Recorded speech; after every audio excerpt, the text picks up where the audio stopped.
Olá pessoal, quando eu converso com o paciente sobre o tratamento da doença de Lyme crônica, cuja qual eu faço uso de antibióticos a médio prazo, pelo menos, uma das perguntas que eu mais escuto é sobre o risco desse uso de antibiótico por mais tempo do que a gente está acostumado a escutar, né?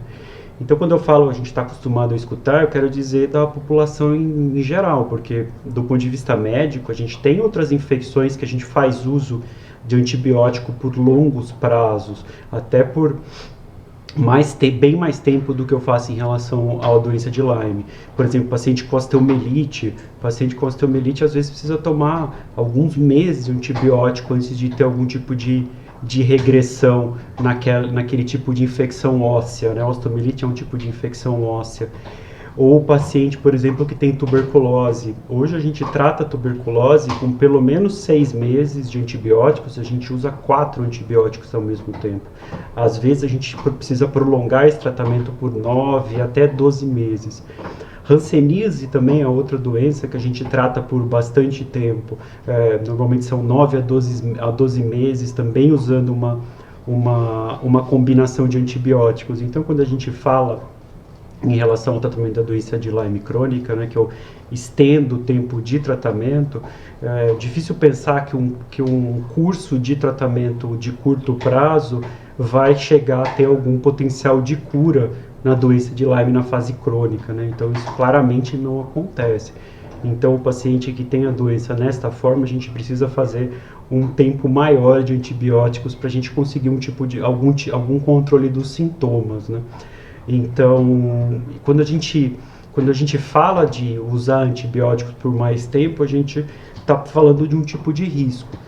O tipo de risco em si é um risco baixo, então não é algo que a gente considera um risco muito alto utilizar esses antibióticos por um período maior de tempo. É óbvio que eu faço isso fazendo controle laboratorial, fazendo exames para entender como é que está a função hepática, para entender como é que está a função renal.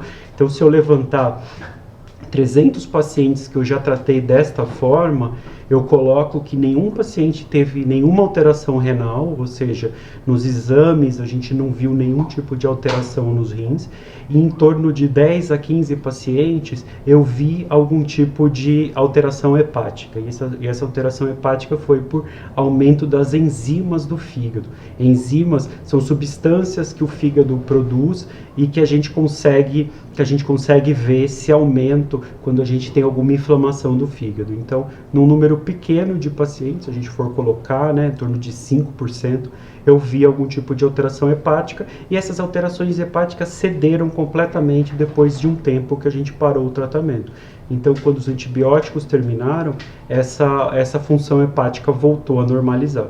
Então, eu não tive nenhum outro tipo de complicação mais grave, além dessas duas complicações em exames que são mais comuns. Uma outra complicação que pode aparecer quando a gente usa antibiótico por mais tempo é um tipo de bactéria aparecer no intestino chamado Clostridium, que é uma bactéria que a gente não tem como, ela está lá, mas em algum momento ela pode começar a se multiplicar mais do que ela deveria, né? Porque o antibiótico acaba mexendo nesse microbioma do intestino, então ela pode provocar um tipo de colite que a gente chama de colite pseudomembranosa.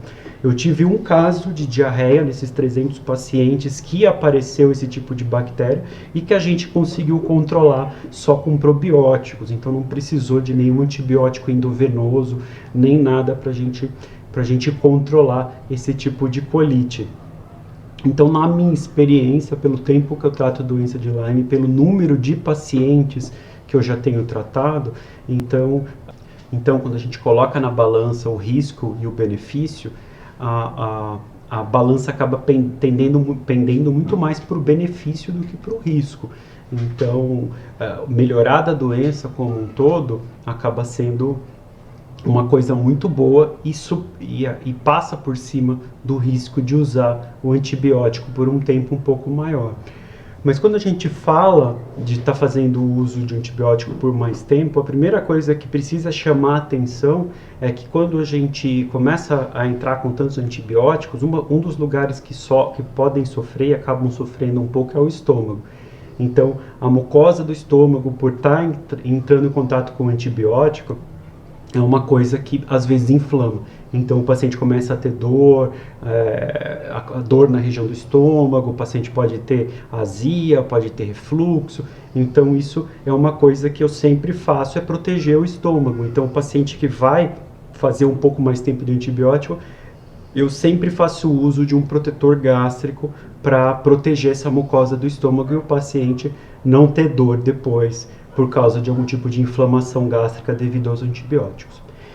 E uma outra coisa, quando a gente fala de antibióticos, que a gente tem que sempre pensar quando a gente está usando antibióticos por mais tempo, é que a gente tem aí um conjunto de micro-organismos que vivem com a gente numa condição quase que como uma simbiose. Então a gente tem bactérias, a gente tem protozoários, a gente tem fungos, a gente tem até alguns vírus que vivem nas nossas superfícies, tanto internas como externas, né? E que ajudam a gente de alguma forma. E a gente chama esse conjunto de microbioma. Antigamente a gente chamava de flora.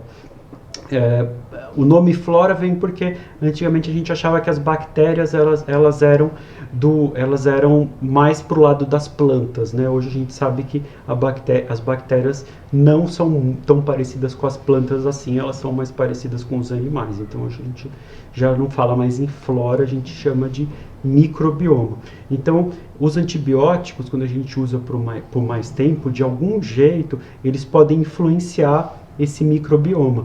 Um dos principais microbiomas atingidos é o microbioma do intestino. Então, a gente começa a matar bactérias boas junto com as bactérias más que a gente quer matar, né, a bactéria do Lyme. Então, as bactérias boas acabam morrendo junto. E com isso, a gente dá espaço para algum outro micro-organismo que a gente chama de oportunista, que é um micro-organismo que estava lá, ele não estava fazendo nenhum tipo de mal, mas quando a gente tira os micro-organismos bons, ele começa a achar espaço para se reproduzir e pode causar algum tipo de sintomas, como por exemplo diarreia. Então diarreia é uma coisa que a gente pode ver quando a gente usa antibiótico por mais tempo. Isso pode acontecer principalmente em mulheres na mucosa vaginal. Então, na mucosa vaginal, quando a gente tira os bacilos bons, pode acontecer de cândida, que é um tipo de fungo que vive lá na mucosa vaginal de uma forma onde ele não está provocando doença. Então, aquela cândida pode começar a se multiplicar e causar algum tipo de corrimento, algum tipo de ardor. Então, são todas coisas que podem acontecer quando a gente usa antibiótico por um tempo maior. Por isso que é muito importante a comunicação, né, do paciente comigo. A partir dessa comunicação, eu vejo de que forma que a gente vai tratar, se a gente precisa tratar alguma coisa, se a diarreia está muito forte, precisa entrar com medicação, se está com algum tipo de corrimento, precisa entrar com antifúngico. Então isso é algo que eu acompanho muito de perto com os pacientes quando eu estou fazendo uso de antibiótico, e da mesma forma que eu faço exames de sangue com uma certa frequência durante o ciclo de antibióticos para a gente ver principalmente como é que está a função hepática e a função renal. Então, além de entrar dos pacientes que vão tomar antibiótico por mais tempo, além de entrar com o protetor gástrico, eu costumo fazer em todos eles reposição de flora intestinal. A função dessa reposição de flora é a gente tentar evitar ao máximo a perda desses micro-organismos bons, e o antibiótico entra no horário, o repositor de flora entra num horário um pouco diferente, e com isso a gente tenta ficar repondo aquela flora perdida. E uma outra coisa que eu vejo que é uma coisa boa, é que a partir do momento que a gente cessa com os antibióticos, na grande maioria dos pacientes esses sintomas eles cessam, porque aquela flora que não está sendo mais atingida, né, aqueles micro-organismos, né, do microbioma, eles voltam a se reproduzir e o paciente volta a ter o seu microbioma como era antes. Então, tudo na medicina a gente vê de um lado o custo e do outro lado o benefício. Então, qualquer tipo de medicação, ela no momento ela faz bem, mas naquele momento, se a gente não está vendo o benefício, ela começa a fazer mal. E isso vale para os antibióticos no tratamento do Lyme. No paciente que está com a doença ativa e muito sintomático, os antibióticos fazem todo o sentido e tem todo o porquê de ser usado, sendo que o risco, neste caso, ele é muito menor que o benefício em relação a tratar a doença. Espero que todos vocês tenham gostado de mais esse vídeo, que tenham entendido a explicação e, como sempre, me sigam nas outras redes sociais. As perguntas nas outras redes sociais são bem mais fáceis de eu responder e eu me coloco à disposição para qualquer dúvida. Obrigado novamente.